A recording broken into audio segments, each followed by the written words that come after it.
invité sur ce plateau, mesdames et messieurs, il s'agit de M. Charles Bambara, directeur de l'information publique de la MONUSCO, en visite aux installations de la télévision SANBDJ. Bonsoir M. Charles.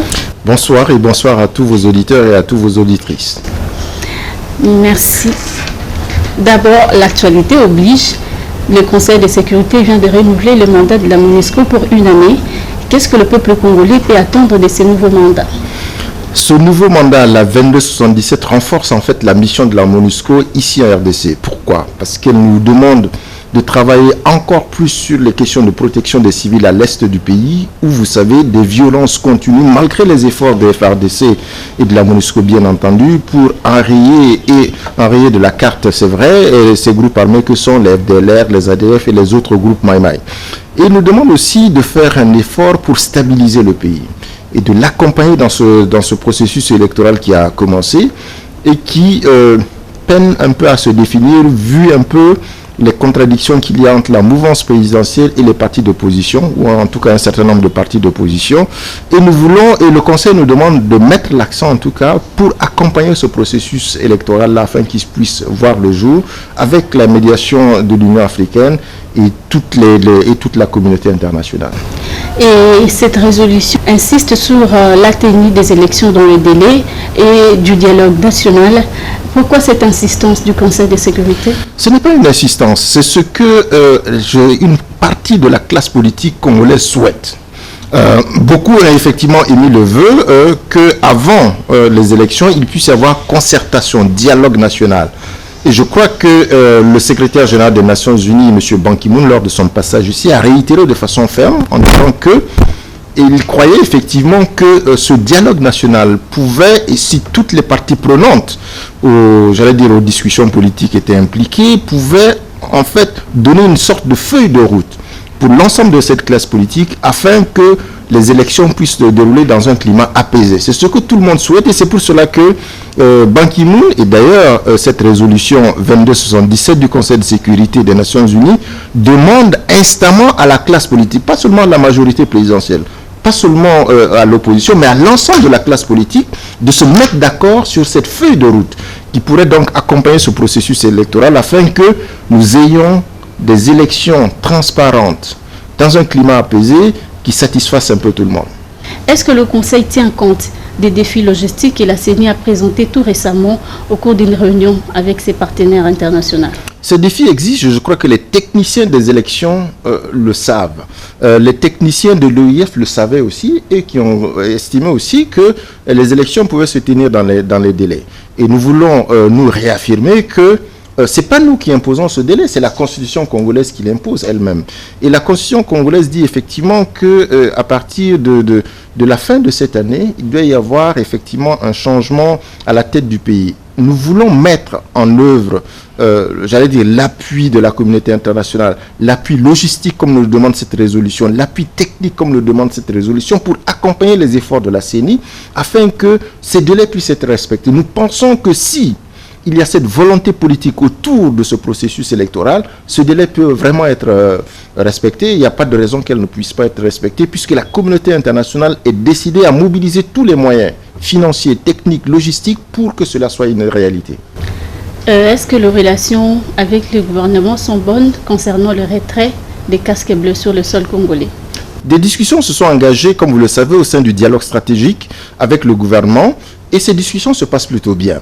Et au cours de ces discussions, toutes les questions sont mises sur la table. Et c'est vrai que vous faites allusion sans doute à cette proposition du gouvernement qui a été présentée d'ailleurs par le ministre des Affaires étrangères, M. Raymond Tshibanda, au Conseil de sécurité, qui disait qu'il voulait une réduction de 10 000 hommes. Mais la MONUSCO aussi a présenté son dossier et le Conseil de sécurité a tranché.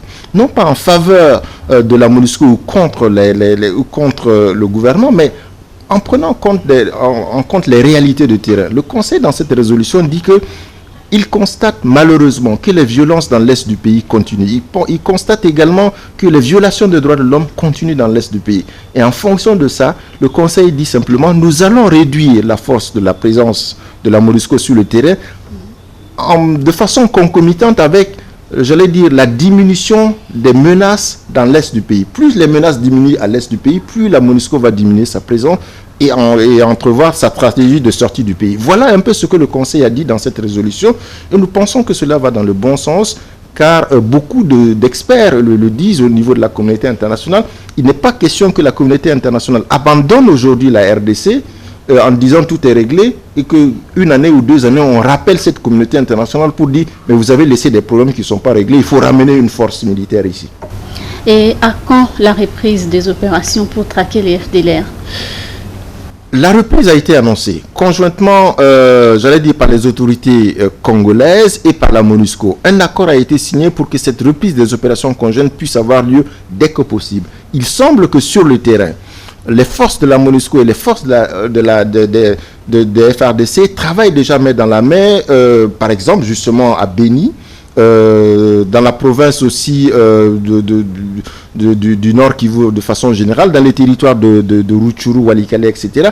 Les forces MONUSCO et FARDC travaillent main dans la main. Et je peux vous assurer qu'à l'heure où nous vous parlons, par exemple, toutes les opérations FARDC dans l'est du pays sont soutenues.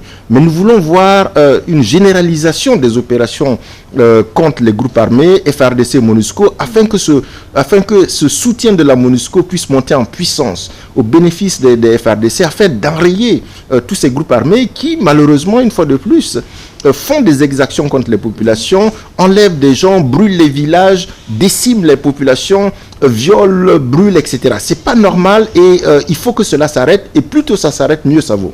Voilà, comme nous parlons de l'Est de la République, toujours, il y a différents groupes armés qui sont toujours actifs dans cette partie du pays. Quel est le prix à payer pour que la paix revienne dans cette partie?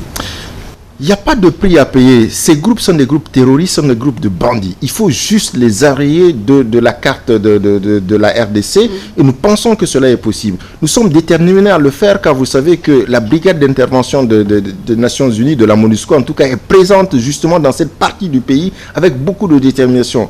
Les bataillons malawites, le bataillon tanzanien, les Sud-Africains sont sur le terrain. Ils y travaillent main dans la main avec les FARDC et je peux vous dire que chaque jour, ils font des patrouilles conjointes dans les villages les plus reculés comme Irengeti, etc., jusqu'à la frontière ougandaise, jusqu'à la frontière également rwandaise, pour s'assurer que chaque fois qu'il y a un coup de feu quelque part, ils sont là pour voir ce qui se passe afin de donner la réponse appropriée. Il n'y a pas de prix à payer car simplement, il faut que ces groupes armés puissent comprendre ce message. Il est l'heure de déposer les armes, il est l'heure de rejoindre les camps de démobilisation et désarmement et réintégration de la MONUSCO et des FARDC d'ailleurs. Il est l'heure de faire la paix, une paix définitive dans ce pays, car s'ils ne le font pas, nous allons être obligés, nous, de les forcer à déposer ces armes et ils auront, eux, justement, un prix à payer pour ça. Merci, Monsieur Charles. Mais avant de terminer, quels sont les sentiments qui vous animent après votre visite aux installations de notre chaîne?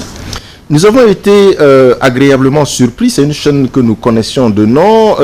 Nous avons vu vous venir régulièrement à nos différentes conférences de presse les mercredis, la conférence des Nations Unies. Et nous avons aimé un peu l'interaction que vous avez avec nous au niveau de la MONUSCO et au niveau du groupe de communication des Nations Unies. Nous avons été très surpris de voir une jeune équipe de journalistes, de techniciens de télévision ici, qui aiment leur travail et qui essaient de bien faire leur travail malgré les conditions difficiles dans lesquelles nous avons échangé tout à l'heure avec votre directeur. Mais nous voulons vous encourager. Et notre présence est ici, cela explique donc notre présence. Nous voulons encourager l'équipe rédactionnelle ici, l'équipe technique qui est ici, au service donc de la population congolaise. Nous savons que vous avez une grande audience, en tout cas dans la ville de Kinshasa, et nous voulons vous encourager et nous sommes venus un peu à votre écoute pour voir les difficultés que vous avez et comment nous pouvons, nous, au niveau de la MONUSCO, vous accompagner pour améliorer un peu, un temps soit peu aussi, ces conditions de travail dans lesquelles vous baignez, afin que demain soit meilleur et que nous puissions apporter, nous, au niveau de la MONUSCO, notre petite contribution à votre travail que nous apprécions énormément.